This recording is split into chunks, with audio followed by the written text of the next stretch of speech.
How to wire a valve for a lawn sprinkler system for residential irrigation systems or system for that matter. Each particular zone in a sprinkler system has one valve for each zone. So if we have a one zone system, we have one valve. This is a valve, an irrigation valve here. This is the solenoid, the electronic part of the valve.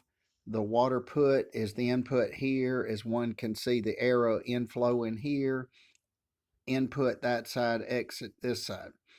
So this valve is normally closed. It acts like a quasi, it just actually stops the water from going through. So if you have all valves closed, they're all closed. If you have one, you want to run one at a time. You do not want to run all the valves at one time.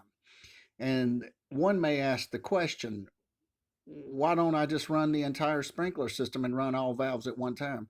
One, your control box may not let you, but if you manually rig it up, you're probably going to lose water pressure. And each individual neighborhood has the water pressure varies from neighborhood to neighborhood. Some neighborhoods it's kind of on the weak side. Some neighborhoods it's on the moderate side. And some neighborhoods it's on the extremely high side, which means if it's over 75 or 80 psi, one needs a pressure reducing valve on their sprinkler system. So the question is, we have this in and we wonder how we wire this up. It's real simple. Okay, this particular wire here, there are two wiring configurations.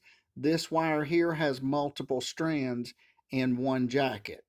This is the type I like. Now, if you talk to somebody else, they may have independent rolls and run a hot and a common to each particular valve from independent wires.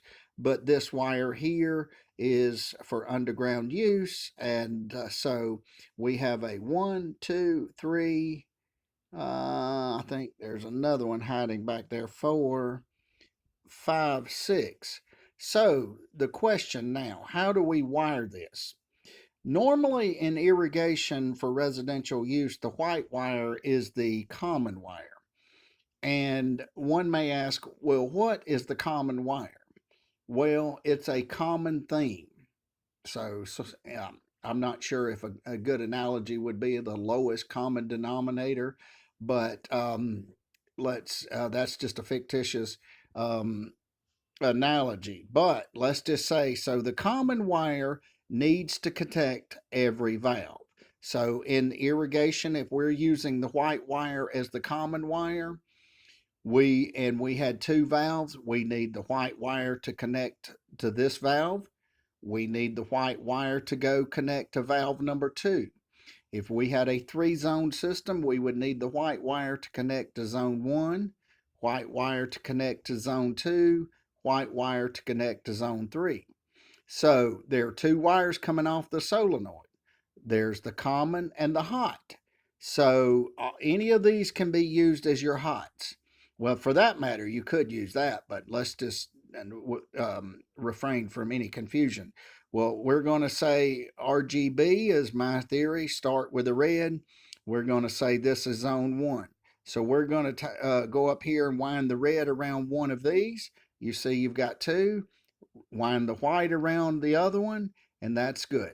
Now the question may be, does if I actually get these wires and then I actually flip flop these two wires, would that create any problem? And I doubt if it will. So, I mean, as long as you got two independent wires. So the common wire needs to, again, let me reiterate, needs to connect, it needs to make a common network amongst each particular valve. So if you have two valves, you're going to have the white wire, if you're using the white as common, to the white. So if you're using the red as hot, say we go to valve 2 and we go RG, if we want to use a green, over on zone 2, we could now zone 2 we would put the white the common wire here on the common, and then use the green wire as the hot. So your colored wires are your hot wires. Your white wire is your common. So you have a common and a hot. And this is low voltage, 24 volts. It's that simple to wire an irrigation system up. I hope this helps. And if it does, if you would like to see any further videos, please click like and subscribe. Thank you and have a wonderful day.